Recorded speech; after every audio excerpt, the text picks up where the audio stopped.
Yeah, hi guys. Welcome to everyone who's in the Mums and Dads Renovators and Decorators Facebook group, and also all of you who are joining me on YouTube at Renovate and Real Estate. I'm Belinda Smtih, and I'm a serial renovation lover and coach. And because it's January right now, well, at the time of recording this, I get asked a lot about buying holiday in holiday destinations, right? So, and I also get tempted myself when I'm wandering around the streets of Byron Bay or wherever I'm on holidays. So I thought I'd do a little bit of a session on the perils, the positives, the pros, the negs of buying in a holiday destination. So firstly, when you're on holidays, you are relaxed. You're feeling all the feels of being away from work, of being away from the day-to-day drain of working for a boss, of getting the kids off to school, of being, of having to go to the gym 3 times a week or whatever it is. Like, just the everyday routine is gone. It's far from your mind, and you're floating around and you're having a great old time in your holiday destination. So you're feeling all the feels.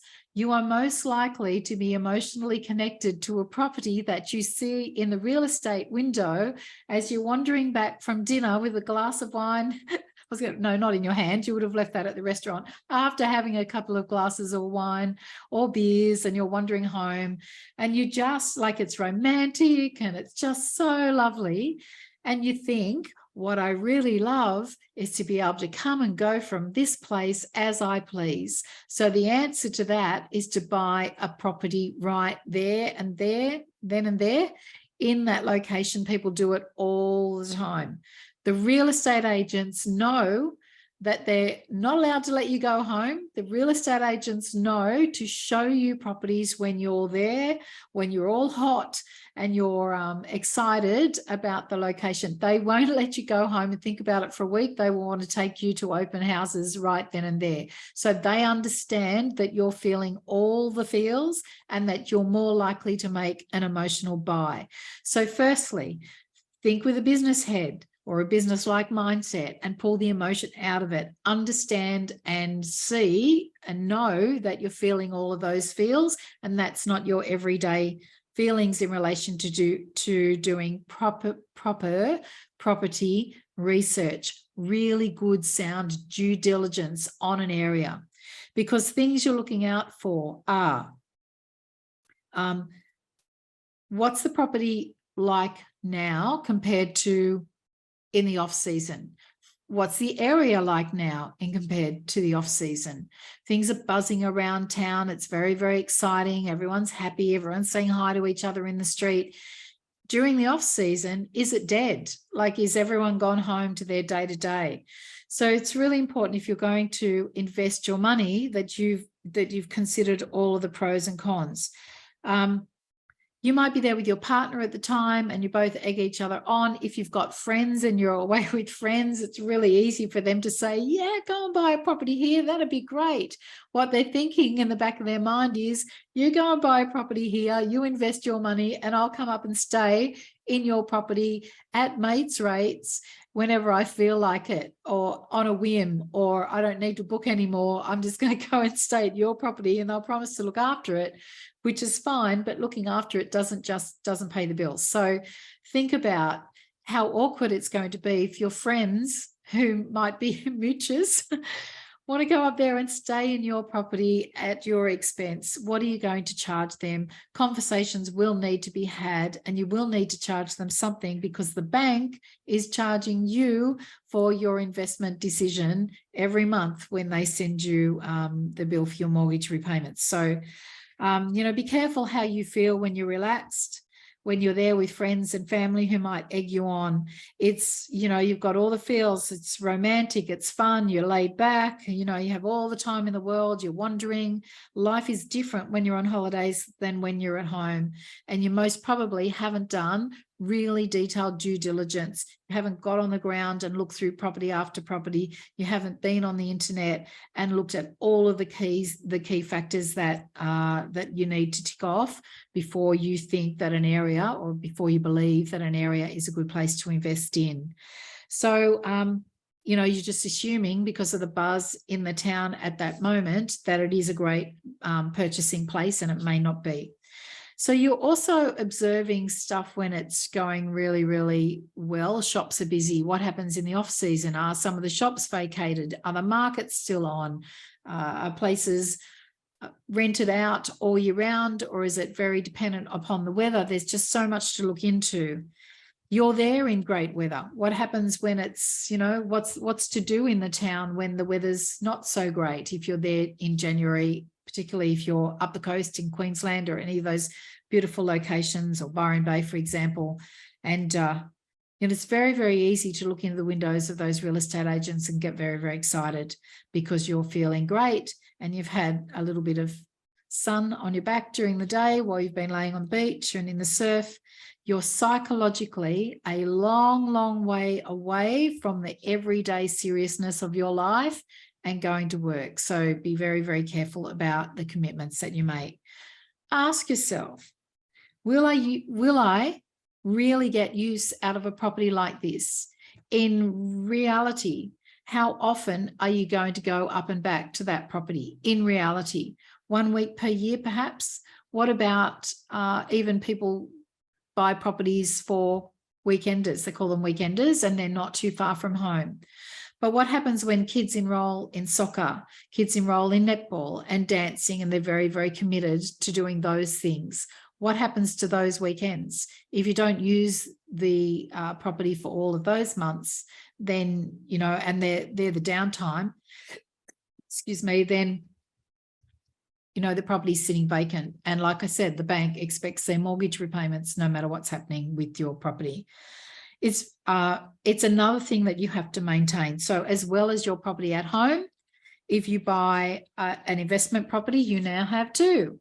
Lots of lawns to mow, gutters to clean the leaves out of, fences to repair, and also properties that are rented out tend to, you know, they cop a bit of a beating here and there depending upon the tenants, especially Airbnbs and things where there's or holiday letting, where people turn up in big groups, bigger homes with more bedrooms. People turn up in big groups and they want to sit out in the back deck and drink and chat and run around a bit silly. So that's all fun and games, except when it's happening in your property and you're in charge of the maintenance.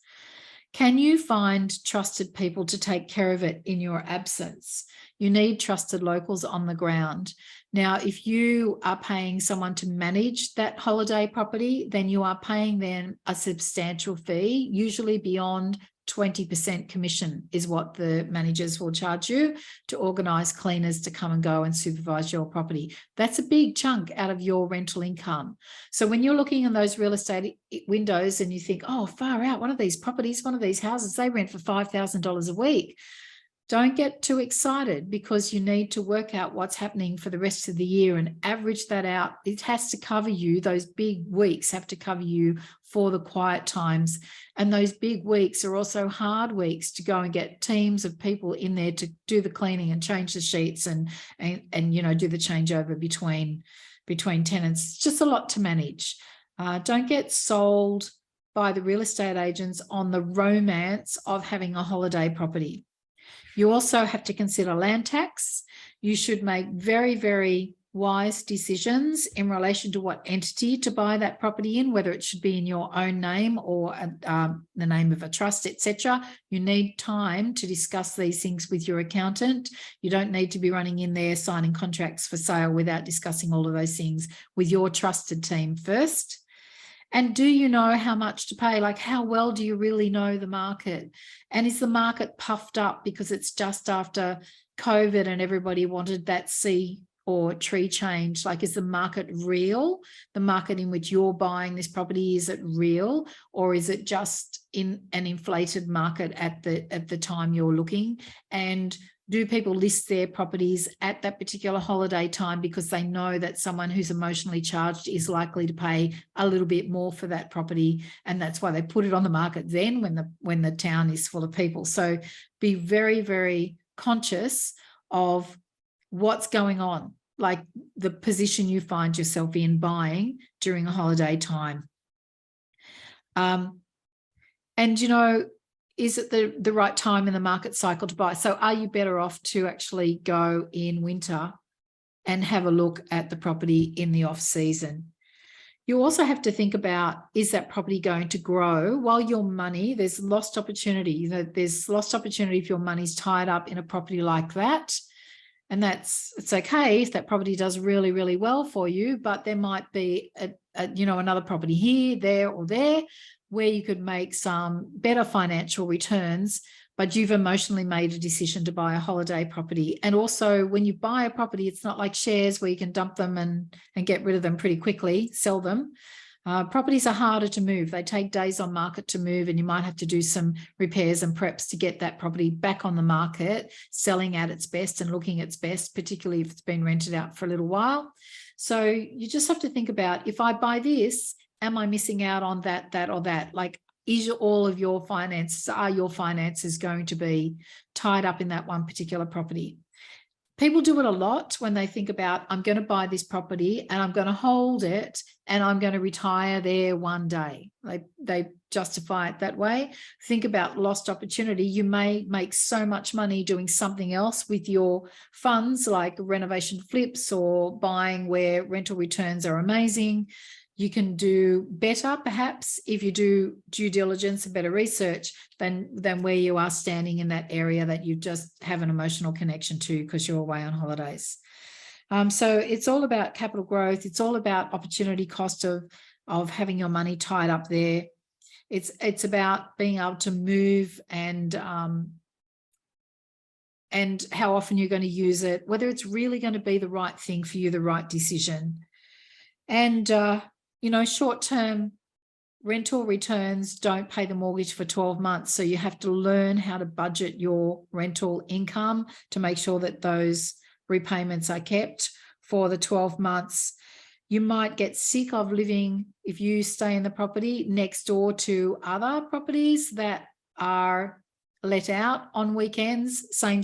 If you've bought in a heavily populated holiday destination where people come for that season and they party and then they go home, where many properties are let out, and Airbnb is very guilty of putting properties all over the place now that in real terms, once upon a time, were just family homes, but now they're places for people to turn up on a Friday night and start to have a few drinky poos and get a bit loud and have some fun, and then disappear on the Sunday afternoon, and cars are coming and going and all that kind of stuff, and kids running around in yards screaming. And so if you're thinking about buying in an area like that, even if you're buying to live there yourself, you may not like what's actually happening in the neighborhood. If you're buying a property to save on your holiday destination, favorite annual holiday money, if you're buying a property so you don't have to go and rent somewhere each year, then it's kind of a false economy. Number one, you might get bored with going to that same place every year. And number two, your money could be doing something really amazing in with some really good property investing, and therefore you can pick and choose where you go. You could go overseas one holiday, you can go in different locations of Australia. You've got a lot of freedom of choice if you don't have that one house where you feel obliged to go back and forth to, and you might get bored. Look, truly, the rise of property values during COVID was extraordinary in sea and tree change locations, and a lot of people who'd bought there made a lot of money. But traditionally, some of those areas are not areas that go up. Like, they traditionally don't go up a lot. They just kind of plod along.